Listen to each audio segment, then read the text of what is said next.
All right, what's going on, beautiful people? It's the North Shore 9 post-game show powered by Primanti Brothers. I'm Tyler. With me is Dougie Fresh.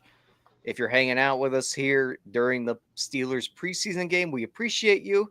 We got you covered for the Pirates here. Dougie, what's going on, my man? Hey, man, another day, another Pirates, 2-1 loss. Yeah. Offense pretty stagnant today. Yeah. Yeah, not good. Yeah. Not good. Not a good showing. In a long season, in a normal season, you chalk it up. But Pirates never have a normal season. So. Yeah, man, like that's probably the thing. Is this is one of those games you just lose sometimes. Yeah. Like it didn't work out. It happens. I mean, right? They win tomorrow. They win a 4-game series against the Reds. That's considered a good thing. But it's in a season where these kind of losses are magnified, and Right. winning the series doesn't really matter. So. Right. Yeah, and as Brian says in the chat here, the 2-1 loss is his least favorite outcome because it's so boring. He is kind of right here. That 2-1 games are boring. Yeah. Yeah. Like we said, Pirates lose this one 2-1 to the Reds. Braxton Ashcraft got the start on the mound. We'll talk about him later. Let's jump this thing here to the 9th inning because that's really the last chance the Pirates had to score any runs. O'Neal Cruz starts the inning off with a walk. Really like the at-bat from O'Neal Cruz there. Yeah, I think it was a 10-pitch at bat or something. I mean, yeah, very good at bat. Yeah. He looked really good that at bat. We saw him fight off breaking stuff, foul off pitches. He looked like a professional hitter during that at bat. Now, Doug, I don't know if he looked like a professional base runner after that. I mean, again, O'Neal Cruz, this is what we expect from him, right? I mean, did every single person in this chat, every single person in that stadium, everybody watching this game thought, oh, great, he's going to steal second base. Mm. But for some odd reason, I mean, I would like an explanation. I mean, Yeah. you can't steal on every pitch, and I get all that, but if there's ever a time to force the issue, your fastest base runner, when you're needing a run and a leadoff walk. I mean, yeah. I mean, he doesn't get doubled off, right? He doesn't get doubled off if he steals that base, or if he gets advanced by Kutch, or So yeah, that's it's inexplicable, really, that there was not some attempt to made for him to be at second base. Yeah, and I'm with you. I do want a little bit of clarification on that. Was it O'Neal just not going? Did they put the brakes on him? Right. Yeah, it'd be nice. I mean, I'm sure someone will ask. So I don't feel like they would have put the brakes on him there because we saw him start and go. Yeah. I don't know if it was just O'Neal not getting a good enough jump on anything or being overly conservative there, because I think Joe Block mentioned, when's the last time that he has stolen a base? Has it been a couple weeks? It's been 2 weeks is what they said. Yeah. Why? Yeah, I like right. Why? Is there a nagging hamstring that we don't know about? I mean, again, he's a great mystery. Cruz is a lot of the time. When he's locked in, he can make stuff happen. And I'm not saying he was not locked in. I don't know why he didn't steal. I don't. Those questions need to be answered. But this is where he needs to be a difference maker. And for whatever reason, he did not even attempt to get to second base. And then there was, so he walks. Andrew McCutchen comes up. Kutch just misses a home run, to be honest with you. Yeah. And Cruz is still at first base. not even like an attempt to tag up there. Yeah. I don't know if I really want to tag there. No, probably not. But you want him. I mean, I think you want him tagged up in case, right? Right? Right. Like, Right. And he I mean, wasn't even doing that. Yeah. I mean, again, there was no chance for him to advance. Standing there in between in between the bases. So yeah, I mean, basically who what knows he what did, there happened. was no opportunity to do anything. Right. Yeah, he just put himself in no man's land again, and just odd, just an odd situation at a time when all of us armchair quarterback types are like, oh yeah, we got we got the guy leading, one of the league leaders in steals. Of course he's going to go. And then I Yeah. thought he'll try it on the sacrifice on the fly out. He'll try to force the action, but then he's standing between the bases. Just Right. Yeah. I mean, And again, that the tag from first is unlikely. I agree, but you still want to. I don't know. I mean, this is every little thing matters here, and again, generally you don't make a big deal out of this, but you get your leadoff hitter, on in the ninth after good at bat, and with your better hitters coming up, or whatever, it's your, the sort of the heart of the order, and he never gets to second base. Yeah, again, I'm not criticizing Cruz for not tagging there, or at least trying to advance there. It's more of you're not even deking the fielder there. You're not doing anything. This looked anything. like a first inning, right? This looked like a first inning type thing. Like, it didn't look like that. There wasn't much urgency there. Yes. Yeah, the urgency to get to second base seemed lacking. It was just like, it's first inning. We're not going to take any chances. No, you're down by a run. You might have to, again, force the action, make somebody make a play or do something. And none of that. I mean, again, it did not seem that the priority was to get him to second base. Yeah. So that happens, and then he gets doubled off after a Nicky G line out, and that's your ball game. That's it. All right, thanks for tuning in, guys. Yeah. But that's how the game similar ended. to a lot of our games this year, right? They had no chances to score, and they didn't score, and the pitchers pitched well. Ho hum. See you tomorrow. And speaking of the pitchers here, Doug, Braxton Ashcraft gets the start on the mound. I've been very intrigued to see Ashcraft start probably all year. I like the guy a lot. Obviously, the health's going to be a big concern. We're going to see, well, we might get to see throughout the rest of this year if he can get through an order a third time. Today, though, Ashcraft does get to start. He looked awesome, I thought. Yeah, he looks great. I've said this about him before. When you're looking for a starting pitcher, you're looking someone that's equally effective against lefties and righties. And he has been in these situations. He's done it since he's been up. I don't know if he can go the second time through a lineup. He might be like Majinski in that regard, or he might be a guy that can breeze through it. So it's a lost season. Why don't you see what you got in Braxton Ashcraft? I know the bullpen is depleted, but go get another Cam Sanders and Isaac Mattson. It seems like we have no shortage of them. Ashcraft went 3 1/3, gave up 1 run, struck out 5, only walked 1. That was the Braxton Ashcraft, I think, that was advertised in the minor leagues. Right. The guy with really good command, nasty stuff. The question's always going to be the health, I think, and length that he can give you.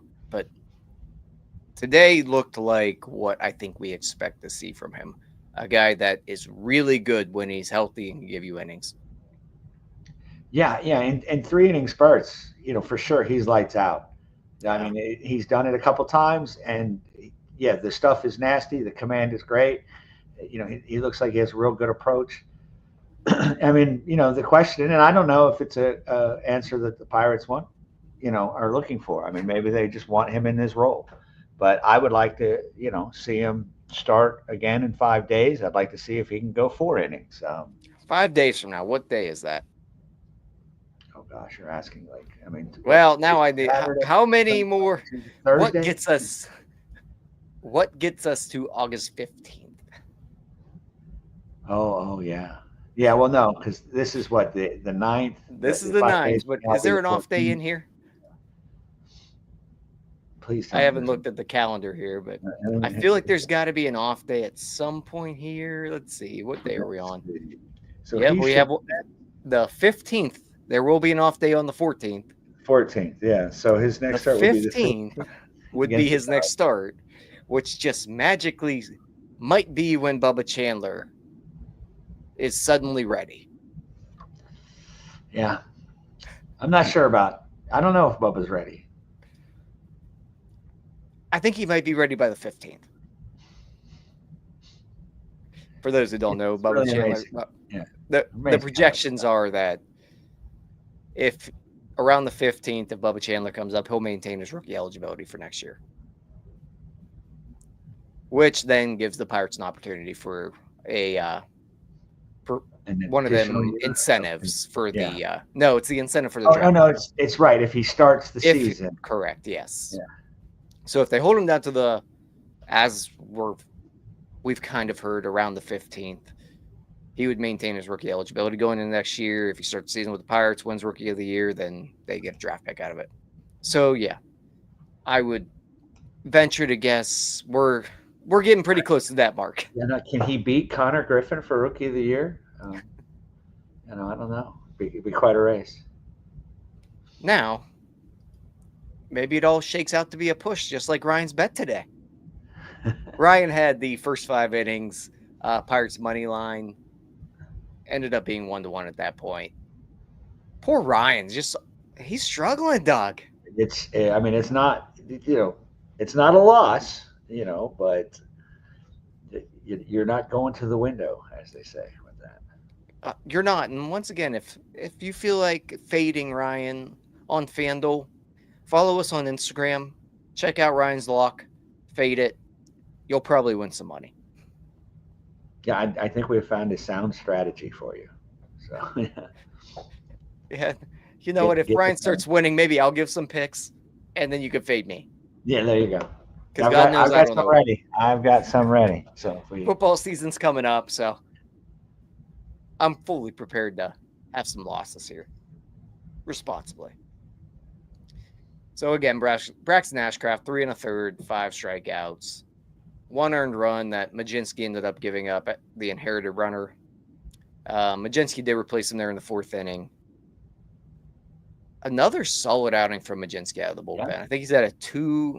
He's sub 3 ERA as a reliever this year and in total probably. He's in his career, I think.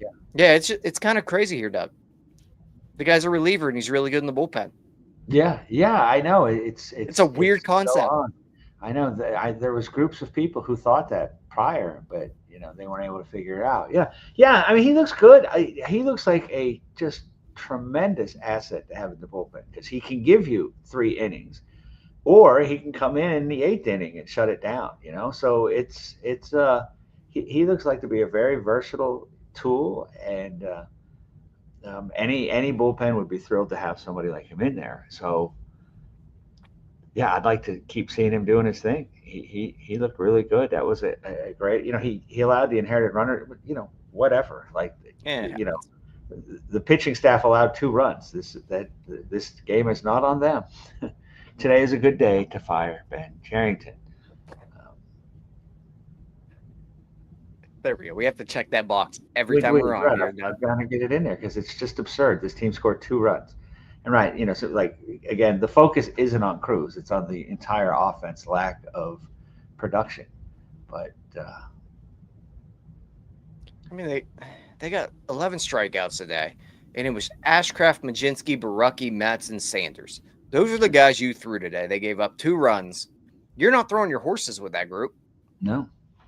Well, maybe they're starting to. Yeah, they might be. They're starting to get into that category, right? Cam Sanders has yet to allow an earned run. I think that was his 4th appearance. Isaac Madsen, I love watching him pitch. He's got that old Ray Miller thing, change speeds, and he'll throw at 91 and then 94 and then 95. It's just it comes right at you. Work fast, change speeds, throw strikes. Right, that's the one. Yeah, in whatever order it is, I can't remember exactly which one it is. I have a shirt that says it, and I have no idea. Yeah, I think I used to have a little poster of it too, but yeah, but I can never remember. But yeah, I mean, and look, that is a great pitching philosophy, and they almost have to work fast now with the pitch clock, But Yeah. that's the other thing he does. He'll stand there on the mound and stare at the guy till that pitch clock gets down to Yeah. 19. He's not just up there throwing. He's pitching, and he's got a plan, and he's keeping them off balance, and I love it. He does, and he keeps them off balance with. I mean, honestly, it's not great stuff. It's not No, anything that blows you away. no, He's just a not, and not badass especially dude. for a late right. A late inning reliever in today's baseball can almost always hit 98, 99, and that's not what he's doing. He's just coming in there pumping fastballs, like you said, changing the speeds, changing, messing up their rhythm. With sometimes he throws it with 5 seconds left on the pitch clock. Sometimes he makes you wait to the last second, and it's gotta be a pain for the hitters. It obviously it has been because he's been Obviously, very it is. successful. Yeah. No, I've really enjoyed watching him kind of come into his own here. Like Yeah. he's carving himself out a role, and Yeah, yeah. Like I I said, mean it's no he has longer. It's carved no himself a longer. role. Yeah, it's no longer about the story. Like I want Isaac Matson in Yeah, this bullpen this season in the foreseeable future, and I want I want to see him in tough situations. I have every confidence in him. He looks like the real deal to me. yeah, and I mean, obviously the Pirates believe in him as well because he's eating a lot of late inning Yeah, appearances. So yeah. He's not coming in the sixth. He's pitching a no, lot of he's eight. not. Yeah, Yeah, yeah. he's not getting much mop up duty right now. Yeah. He's No, they need him. he's I mean, that's where yeah. they need him now. And I mean, my God, Cam Sanders might be moving into that boat too soon. Yeah, yeah. Who knew by the end of the year that the 7, 8, 9 is going to be Sanders, Matson, Santana, with Baraki thrown in, for some lefties Yeah. here and there. Well, and speaking of Barucki, he did give up the inherited runner. Went 2/3 of an inning. Inherited Majinski's runner. Scored on a sacrifice fly. Yeah, it is what it is. Again, same thing Yeah, with Majinski and Ashcraft. Things happen. You gave up yeah. 2 runs all game. I'm You, not you give blaming up any two of you runs. guys. We'll take that every single game. Pitching staff, you pitched what 5 guys, I think. Um, Sounds right. Yeah, 5 yeah, guys. right. And you only give up 2 runs, right? This, like I said, this isn't a Paul Skeens or Mitch Keller start. This is a bullpen game, which the Pirates have been surprisingly effective at over the past couple of seasons. Yeah. And Know what the problem was though, Doug? They have 4 freaking hits. yeah, This team yeah, can't hit a baseball. They no, still cannot hit a baseball. no, no. I mean, I'll tell you how bad it was. So we're in the 9th inning, and Nick Gonzalez is up. There's an out, and if Nick Gonzalez, keeps things going, Jack Sawinski is going to pinch hit for Joey Bart. So in the bottom of the 9th, needing a run to tie the game, and you're potentially going to count on a 108 hitter. That pretty much sums up the Pirates' offense this year, right? That Jack Sawinski would be a guy that you would bring to pinch hit in a clutch situation because you don't have anybody that can hit. Jack Sawinski, who is hitting like 114, 110, 105. I think it's 108. Yeah. I think Yeah, it's in that 108. ballpark. Yeah. Whatever. It's ass. Right. And the reason he's pinch hitting is because Joey Bart was coming up. And you know what Yeah. Joey Bart is? Ass. Ass. Right. Yeah. He I is mean, it's ass at the like, plate. Jack Sawinski's nearly 100 points to his batting average away from, just getting over the Mendoza line. 100 points on his batting average, right? Not 10. Yeah, I mean, the game was over. Yeah. Jack Sawinski's not. I guess it Right, doesn't matter right. why did we talk about O'Neal Cruz earlier? It Yeah, didn't yeah. matter. Right, right. It No, doesn't it matter. did not matter. When you get 4 hits against a pitcher that came in with an ERA of 5, I think, right? I mean, Nick Martinez is not he's not one of their horses. You should have been able to scratch out 3 runs in this game. Well, I mean, the only person that could hit Nick Martinez was Spencer Horwitz. Yeah. Who, I mean, if we're going to give if we have to give credit here today, which we don't, but I'm going to give credit anyhow. Spencer Horwitz has played some pretty good baseball lately. Since 2 hits a day. All-Star break, I think they said he's Yeah. hitting over 300. Yeah. I mean, it's starting to be a decent sample size. Maybe this is who he's going to be. I mean, I hope so. Me too. My God, they need him. Yeah, he If can this play team- first base, and if he can. I mean, we're at 721 OPS now. You obviously would like to probably see him be better than this, but for this team, it is what it is. And also, I think you want to see a little more action off the lefties. I need a guy that's not just going to play one side of the platoon. Right. I need a little more, but it is what it is. At this point, I guess you'll just take what you can. I mean, again, we can't deny at this point he's one of the best hitters on the team. Yeah, and that's a sad statement. He should be one of those guys that's batting 6th, 7th, 8th, or 9th, and whatever you get is kind of a bonus. But with this team, Cruz, Reynolds, Gonzalez, and Horwitz all need to have a 750 OPS or better. Right? But all 4 of them have to.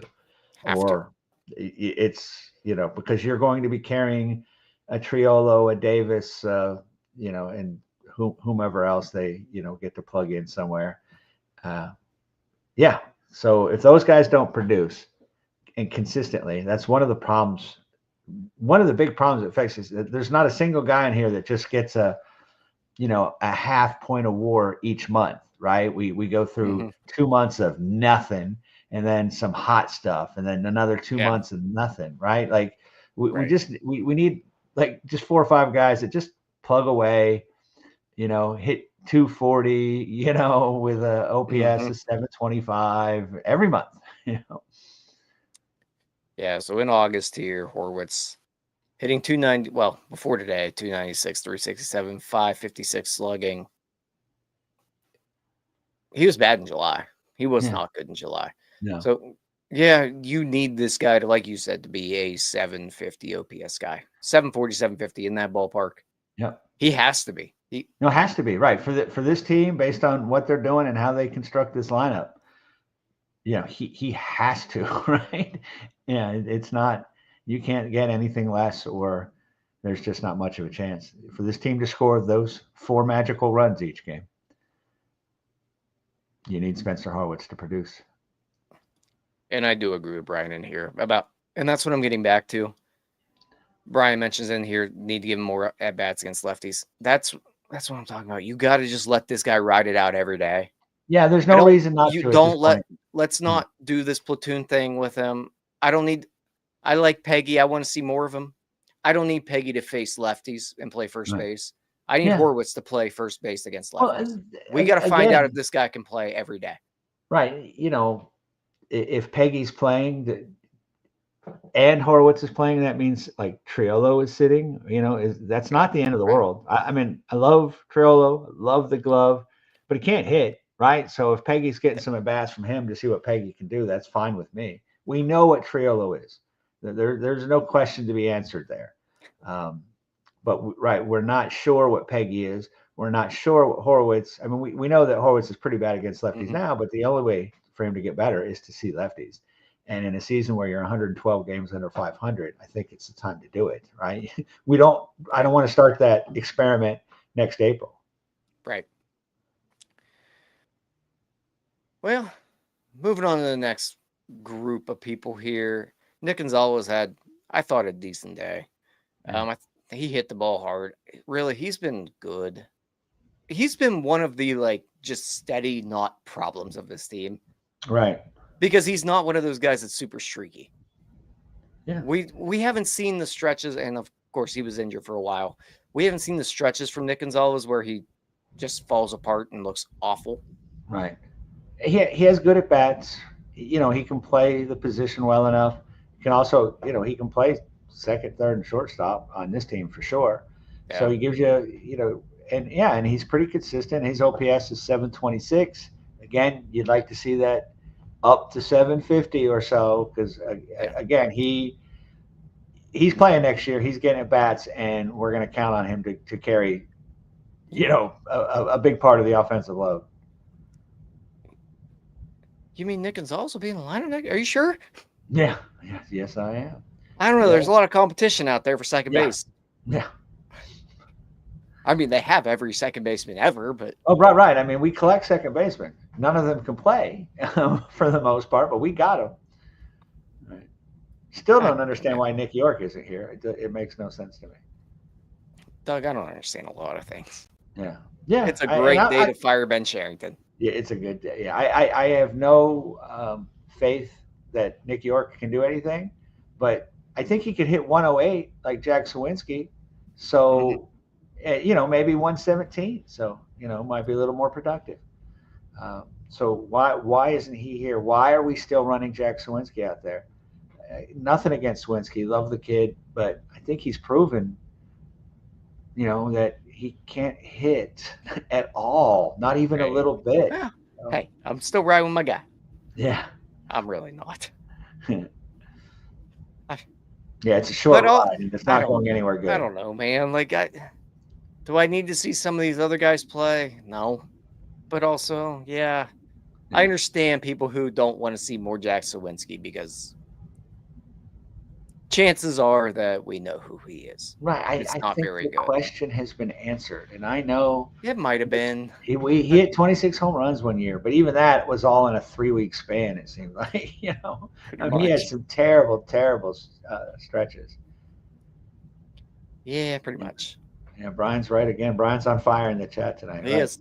I forget that Canario's even on the team. I just. Yeah.